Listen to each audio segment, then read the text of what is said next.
la acera y fui a chocar contra un automóvil de mi vecino y entonces me di cuenta que había perdido el control de mi vehículo. Muchas personas están fuera de control y ni siquiera lo saben. Y el estar fuera de control es lo que la Biblia llama las obras de la carne, porque o las obras del Espíritu o las obras de la carne controlarán nuestra vida. Por favor, busque Gálatas 5:19 y manifiestas son las obras de la carne. Espero que entienda que cuando la Biblia habla de las obras de la carne, no hace referencia a nuestro cuerpo físico, sino a nuestra naturaleza adánica, o sea, a nuestra naturaleza pecaminosa, que todos nosotros la heredamos desde nuestros antepasados. ¿Cuáles son las obras de la carne? Desde el verso 19 tenemos una larga lista de las obras de la carne, comenzando con adulterio. Y adulterio significa unión sexual con otra persona que no es su cónyuge. Y cuando usted vive en adulterio, vive bajo el control de la carne, o sea, vive una vida descontrolada. Segundo, fornicación. Y la fornicación es sencillamente cualquier actividad sexual antes del matrimonio. La Biblia enseña sin dudas, sin titubeos, sin apologías y sin equivocación. Enseña la castidad prematrimonial y la fidelidad matrimonial. Cualquier persona que vive una vida de fornicación, vive una vida descontrolada. Tercero, inmundicia. Aquí específicamente se refiere a pensamientos sucios, impuros, depravados.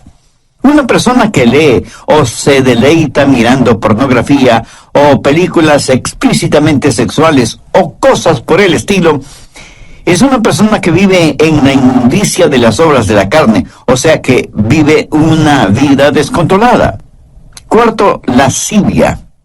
Aunque esa es una palabra que no se la usa frecuentemente, literalmente significa falta de control o lo que podríamos llamar sensualidad. El vivir para los sentidos. Y esto no es necesariamente sexual. Puede ser la borrachera, la glotonería, o sea, un desordenado deseo por la comodidad, la ociosidad, el complacer a sus 5 sentidos, dejar que ellos controlen su forma de vivir. Eso también es una vida descontrolada. Quinto, idolatría. Y usted me dirá, pastor, nosotros somos gente moderna, civilizada. Nosotros no somos idólatras. Permítame hacer una pregunta. ¿Qué es un ídolo? Ídolo es cualquier persona o cosa que para usted es más importante que Dios.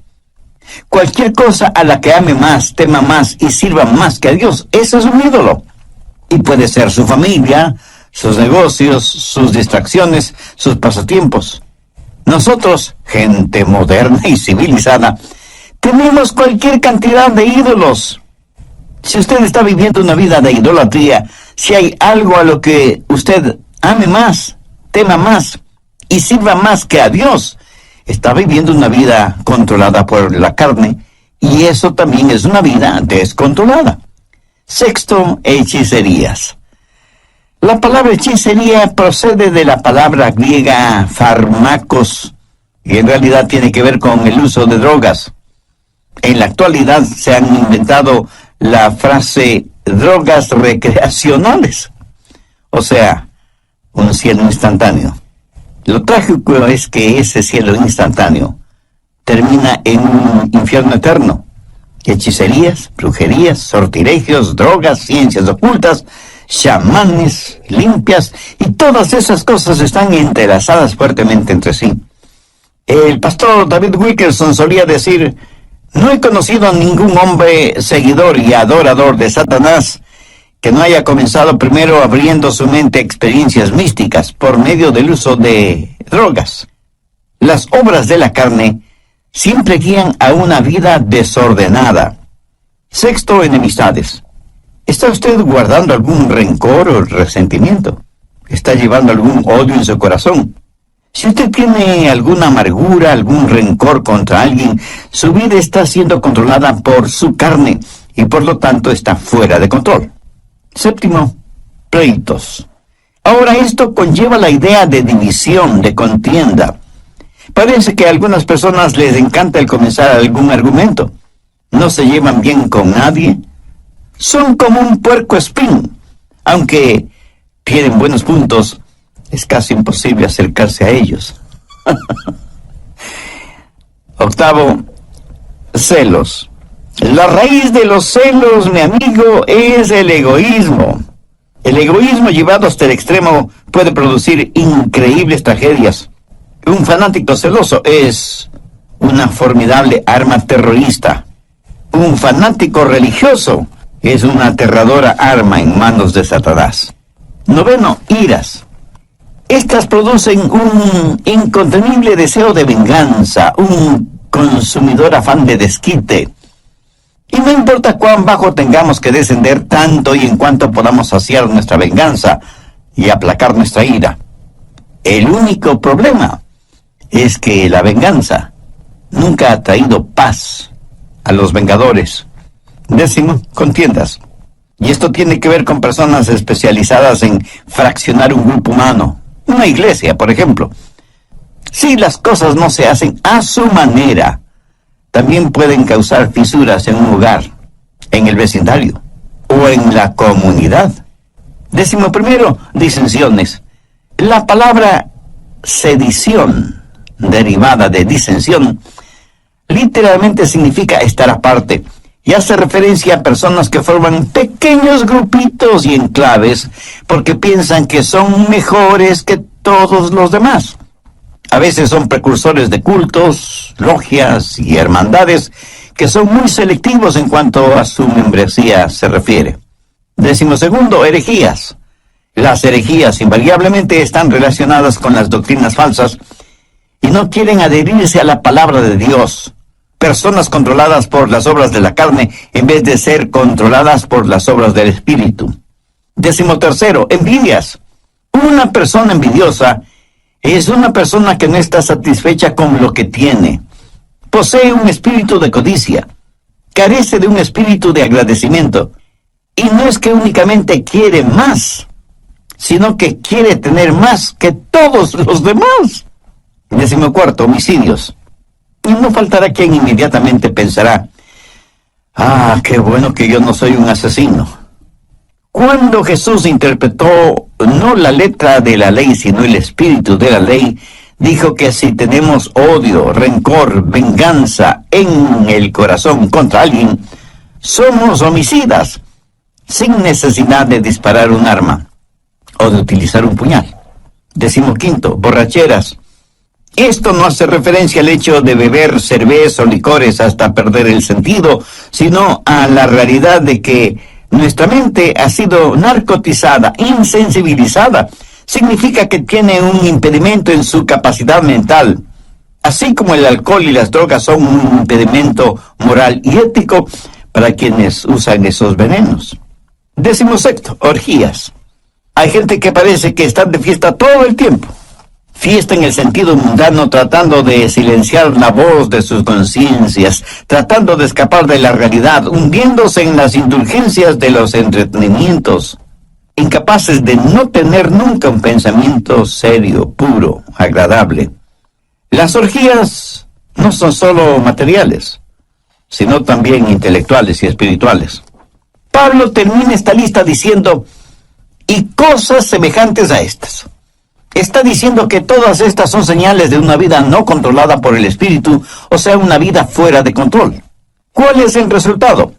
Tiempo perdido, cuerpos debilitados, pensamientos torcidos y vidas totalmente destrozadas. Gálatas 5:22 dice, mas el fruto del Espíritu es amor, gozo, paz, paciencia, benignidad, bondad, fe, mansedumbre, templanza. Contra tales cosas no hay ley.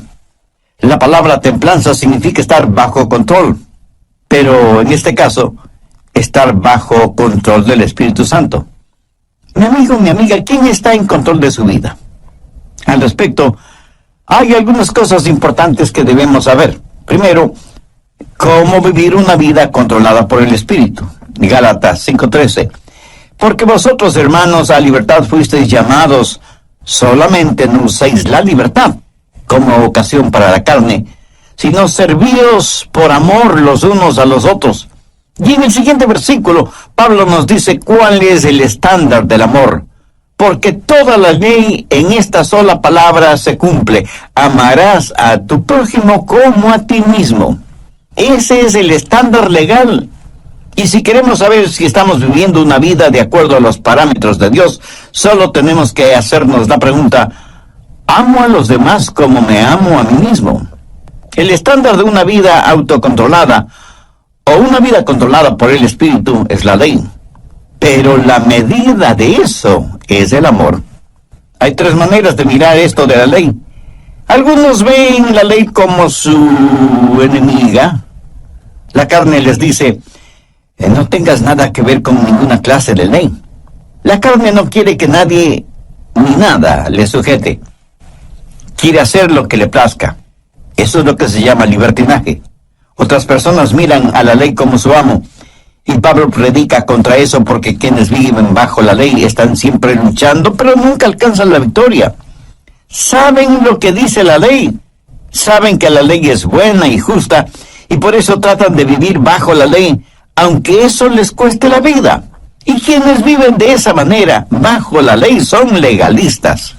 Recuerde que la vida cristiana no es una relación de ley, sino una relación de amor. Muchos viven vidas de negativismo y ven a la ley como su amo. Gálatas 5:1. Estad pues firmes en la libertad con que Cristo nos hizo libres, y no estéis otra vez sujetos al yugo de esclavitud. Bueno, ¿y cuál es el yugo de esclavitud? Es el del esfuerzo propio. Cuando usted ve a la ley como su amiga, eso es libertad. Y tenemos tres opciones: libertinaje, legalismo o libertad. Y la Biblia dice que hemos sido llamados a libertad y que debemos estar firmes en la libertad con que Cristo nos hizo libres. Ahora escúcheme atentamente. Libertad no es hacer lo que se nos antoja.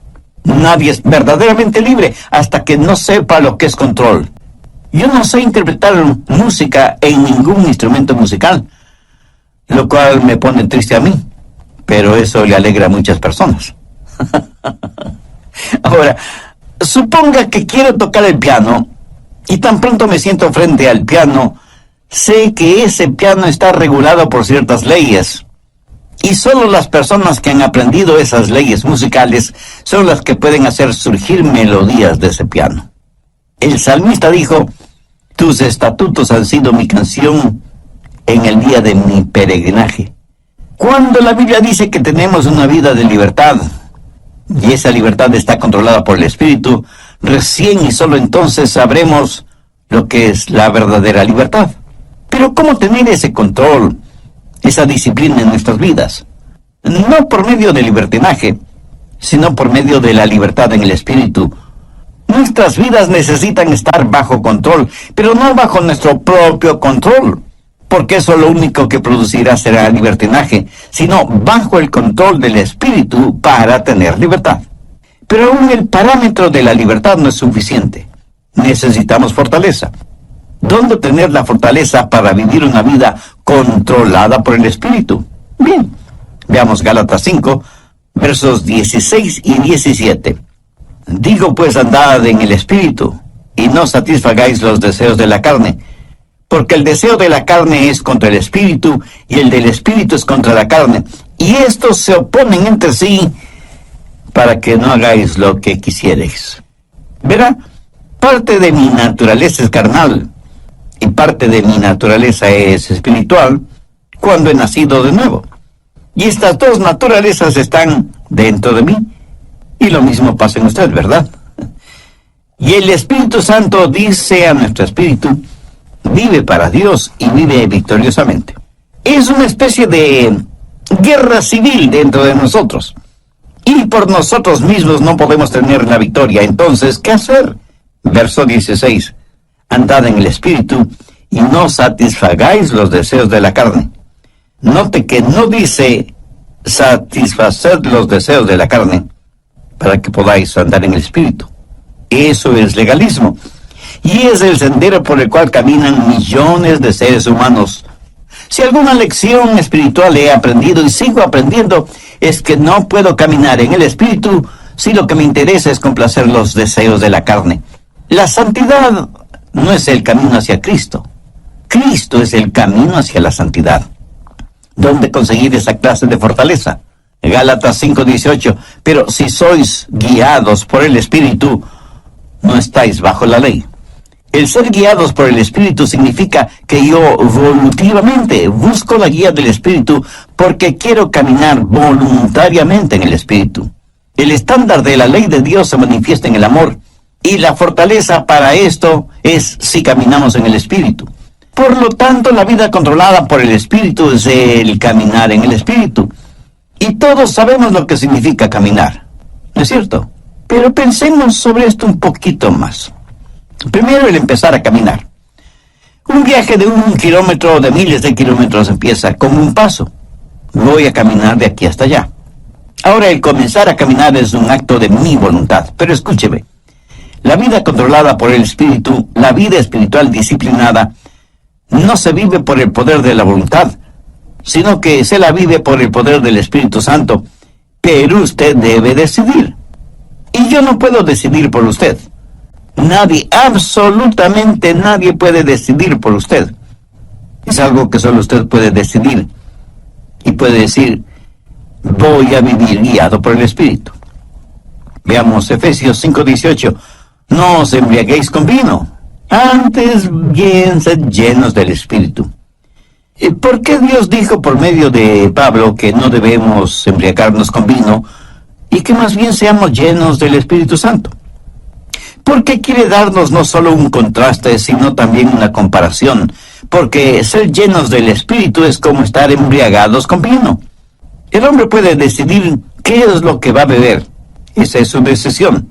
Pero una vez que decide qué beber, lo que bebe toma control de él. ¿Lo entiende? Cuando está borracho, está bajo la influencia, bajo el control de aquello que bebió. Así que por un acto de su voluntad, usted decide ser lleno del Espíritu. Pero una vez que eso se hace realidad, es el Espíritu Santo el que tiene control sobre usted. Ahora usted está lleno no de vino, sino del Espíritu Santo. Es el comienzo de su caminar espiritual. ¿Cómo calificaría usted su caminar actual? ¿Carnal o espiritual? Si su caminar aún es carnal, no quisiera caminar lleno del Espíritu Santo de Dios. Para obtenerlo, humíllese delante de Dios, arrepiéntase de sus pecados, acepte el sacrificio que Jesús hizo en la cruz para pagar la deuda de sus pecados y pídale que le perdone, que le limpie, que le sane espiritualmente y que le haga un instrumento útil. Soy Irving Ravelo. Les enviamos un saludo cordial desde nuestros estudios en Memphis, Tennessee. Hoy, el doctor Adrian Rogers, en la voz del pastor Lenín Dianón, nos entrega la segunda parte de su mensaje, Cómo tener una vida controlada por el Espíritu. Desde el programa anterior estamos estudiando cómo tener una vida controlada por el Espíritu, teniendo como base bíblica lo que el apóstol Pablo dice en Gálatas 5, desde el verso 19 hasta el 23. Y manifiestas son las obras de la carne, que son adulterio, fornicación, inmundicia, lascivia, idolatría, hechicerías, enemistades, pleitos, celos, iras, contiendas, disensiones, herejías y cosas semejantes, acerca de las cuales os amonesto, como ya os lo he dicho antes, que los que practican tales cosas no heredarán el reino de Dios. Mas el fruto del Espíritu es amor, gozo, paz, paciencia, benignidad, bondad, fe, mansedumbre, templanza. Vimos también algo detalladamente el significado de estas obras de la carne, e hice énfasis en primer lugar en cómo vivir una vida controlada por el Espíritu, porque como también lo dijo Pablo en Gálatas 5:13, porque vosotros, hermanos, a libertad fuisteis llamados. Solamente no uséis la libertad como ocasión para la carne, sino servíos por amor los unos a los otros. Y en el siguiente versículo, Pablo nos dice cuál es el estándar del amor, porque toda la ley en esta sola palabra se cumple: amarás a tu prójimo como a ti mismo. Bien, continuemos. Segundo, la circunferencia de su caminar. ¿Qué significa caminar en el Espíritu? Note que no dice caminar con el Espíritu. Tampoco dice caminar siguiendo al Espíritu. Claramente dice andad en el Espíritu. Para mí, eso significa que el Espíritu debe ser la circunferencia de su caminar. Por ejemplo, si yo le dijera a usted, camine en este edificio, significa que usted debe estar en ese edificio. El perímetro del edificio es la circunferencia dentro de la cual usted puede caminar. Si usted se sale del edificio, ya no estará en el edificio. Espero que lo entienda. Todos los países del mundo tienen sus fronteras. Para poder viajar de un país a otro, usted necesita un pasaporte con la visa respectiva. Y con eso usted puede viajar libremente de un país a otro. Pero a veces los países, por motivos de seguridad interna, cierran sus fronteras. Y uno puede llegar hasta la frontera, pero no puede pasar la frontera. Esa frontera es el límite de su caminar o de su viaje. Por analogía, el Espíritu Santo de Dios debe ser el elemento en el cual usted camina. El Espíritu debe ser el medio ambiente de su vida. Usted como que se encierra, se cubre, se cobija con el Espíritu Santo de Dios. ¿Está usted haciendo eso? Le puedo asegurar que su carne no quiere que haga eso. ¿Sabe por qué? Porque la carne le dirá, mira, no seas tonto. Fuera del Espíritu Santo puedes tener placeres y hacer cosas que necesitas para ser feliz. Escúcheme, una persona que tiene su vida controlada por el Espíritu Santo ha llegado a una conclusión terminante. No hay nada que valga la pena fuera de Jesús. Cuando usted pueda decir eso, es que está caminando en el Espíritu. No hablo del hecho real de que usted tiene que comer, dormir, trabajar, descansar, gozar de vacaciones y todas estas cosas. Todas estas cosas usted las necesita ver dentro del contexto de que el Espíritu Santo de Dios está guiando y dirigiendo su vida. Usted debe aprender a caminar dentro de la circunferencia y los parámetros del Espíritu Santo. Y cuando usted se salga de esa circunferencia, el Espíritu Santo le dirá, mire, estás cruzando el límite. Y usted retrocede y se arrepiente. Eso, mi amigo, es una vida controlada por el Espíritu Santo de Dios. Tenemos entonces el comienzo de nuestro caminar, la decisión del paso que vamos a dar y la circunferencia dentro de la que podemos caminar en el Espíritu. Pero todavía hay algo muy importante. Tercero, la continuación de nuestro caminar. Gálatas 5:16 dice, digo pues, andad en el Espíritu. Andad. En el original griego conlleva la idea de mantenerse caminando. ¿Pero qué es caminar? Sencillamente una serie de pasos. Y aunque comienza con una decisión, no se detiene allí. La vida controlada por el Espíritu es una crisis que comienza con lo haré, pero es seguida por un proceso realizado un paso a la vez. Lo dije ya hace algunos minutos. Un viaje de 1 kilómetro o 1000 kilómetros comienza con el primer paso. Pero usted no se detiene después del primer paso, sino que sigue caminando paso por paso sin detenerse. Digo, si es que usted quiere llegar a alguna parte. Dicen que muchos caminan muy aprisa para llegar a un lugar que no conocen. Y estando ahí, no saben qué hacer. Despistados. Anota al margen Colosenses 2:6. Este es un versículo clave en una vida controlada por el Espíritu. Si usted está cansado y enfermo de las obras de la carne, si quiere tener la libertad y el gozo de pertenecer a los hijos de Dios, quiero que grabe en su mente y en su corazón Colosenses 2:6. Por tanto, de la manera que habéis recibido al Señor Jesucristo, andad en Él. Mi amigo, es muy importante que usted entienda bien esto. Si usted ha recibido al Señor Jesucristo en su vida, debe caminar en Él. Si yo le pregunto a usted si ya es salvo, y usted me responde afirmativamente, tácitamente me está diciendo que ya ha recibido al Señor Jesucristo como su Salvador. Por favor, escúcheme con atención. Si eso es cierto, o sea que usted ya es salvo o salva, entonces quiere decir que usted está caminando en Él. Bien, ¿me permite hacerle una pregunta? ¿Cómo recibió usted al Señor Jesucristo? Y probablemente usted me dirá, porque me arrepentí de mis pecados y deposité toda mi confianza y fe en Él. Muy bien, por arrepentimiento y fe. ¿Qué es lo que dice Pablo en Colosenses 2:6? Por tanto, de la manera que habéis recibido al Señor Jesucristo, andad en Él. Entonces, ¿cómo puede usted vivir una vida victoriosa? De la misma forma en que recibió a Cristo, por arrepentimiento y fe. Pero deseo que note las 3 últimas palabras del verso 6. Andad en Él. Y andad quiere decir caminar. Y el caminar se lo realiza un paso a la vez. Y usted necesita sus 2 piernas para caminar.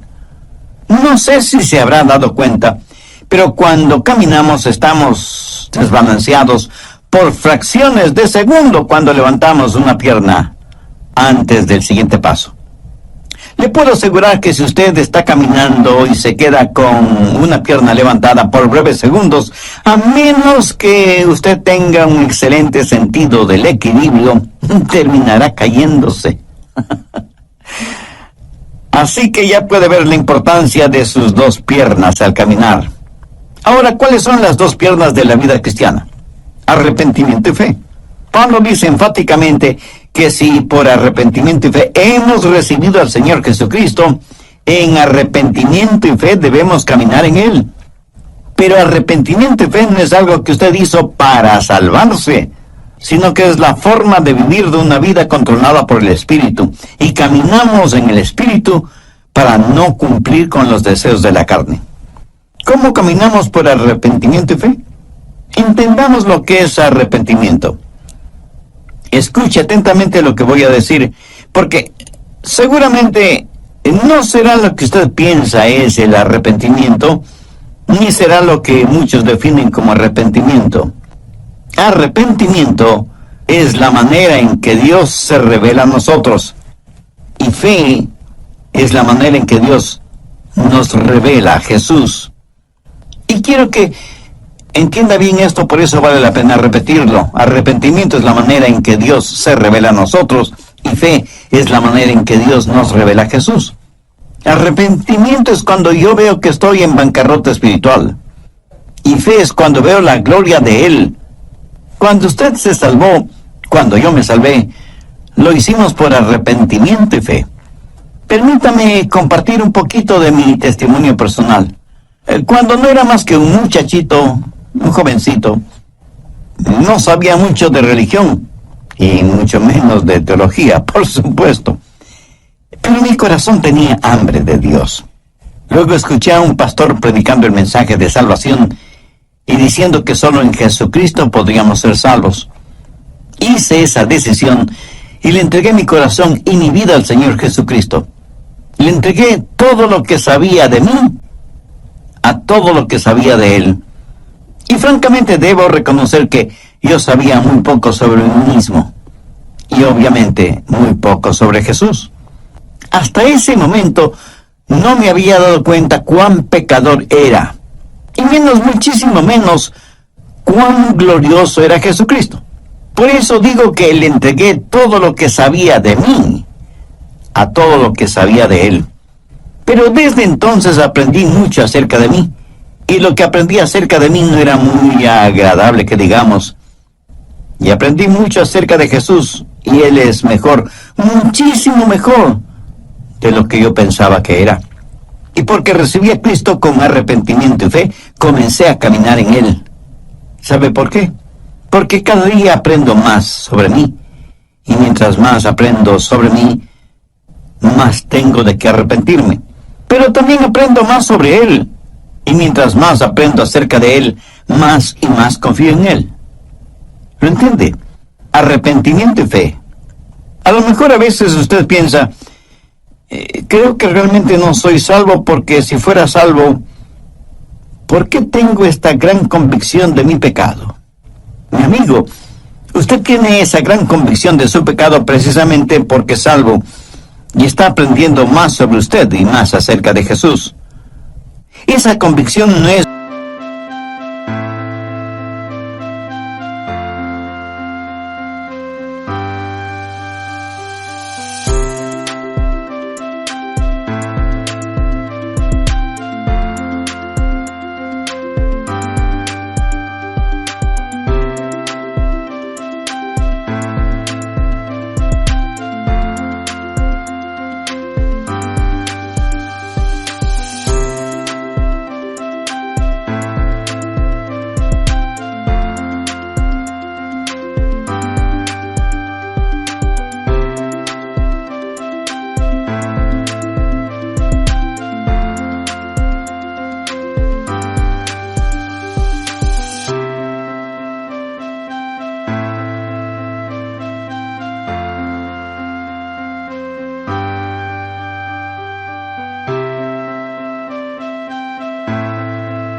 una señal de que no es salvo, sino más bien una señal de que usted finalmente está entendiendo el significado de una vida controlada por el Espíritu.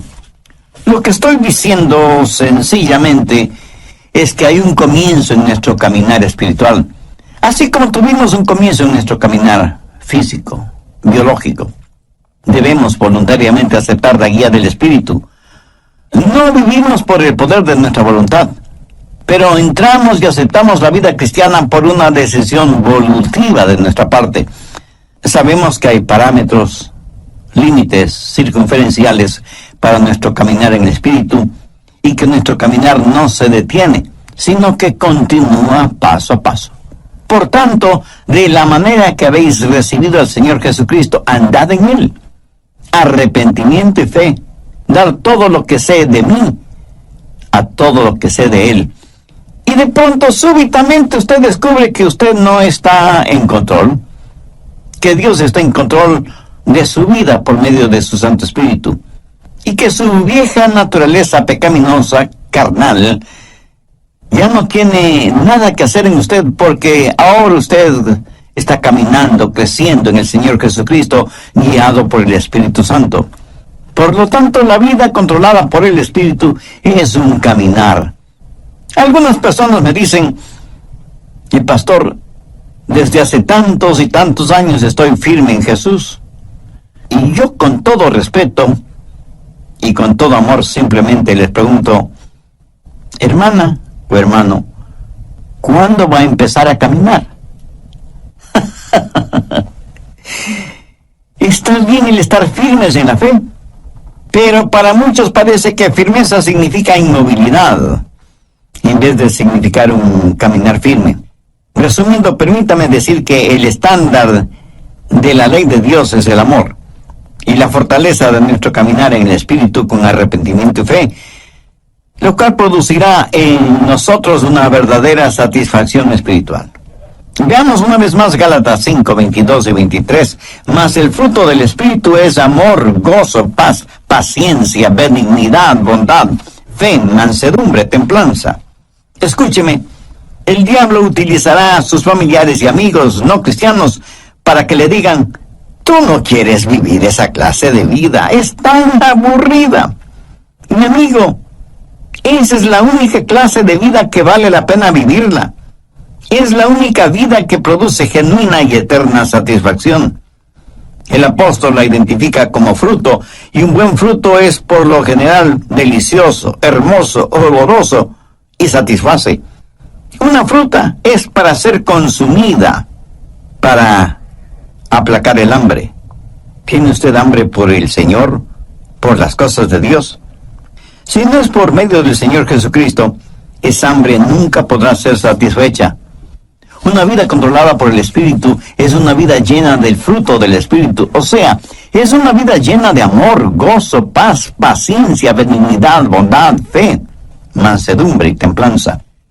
La carne y el Espíritu están luchando en usted ahora mismo. El resultado depende de usted.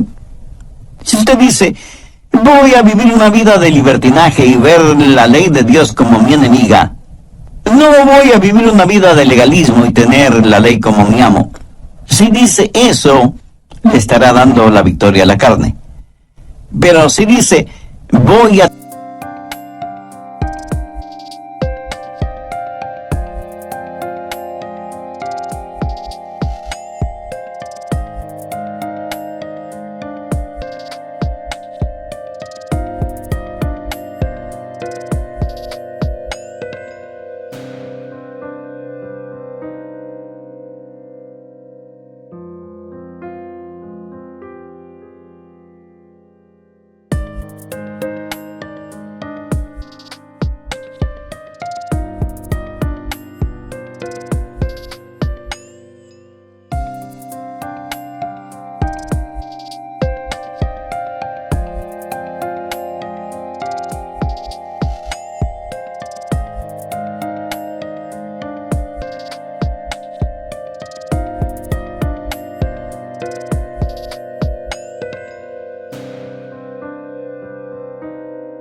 tener a la ley como mi amiga, voy a vivir una vida de verdadera libertad, voy a buscar la fortaleza del Espíritu Santo y buscar voluntariamente la guía del Espíritu Santo y dejar que Él marque los parámetros normativos de mi vida y que me ayude a encontrar todo en Jesucristo. Voy a caminar un paso a la vez en arrepentimiento y fe. Si usted dice eso, Dios le dará libertad. La libertad con que Jesucristo quiere hacerle libre. Y si hay alguna disciplina de su parte, no piense que la disciplina es restrictiva. Ninguna persona es más libre que aquella que vive una vida controlada por el Espíritu. Si usted que me está escuchando ahora mismo no es una persona ya salvada, ¿por qué no deja que Dios tome el control de su vida? ¿Por qué no hacer de Jesús su mejor amigo? ¿Por qué no elevar su corazón a Dios este mismo instante y le dice, Dios, sé que soy pecador y estoy perdido espiritualmente. Necesito ser salvo y quiero ser salvo.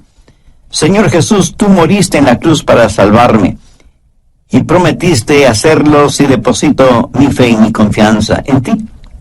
Pues este mismo momento, por fe, te invito a que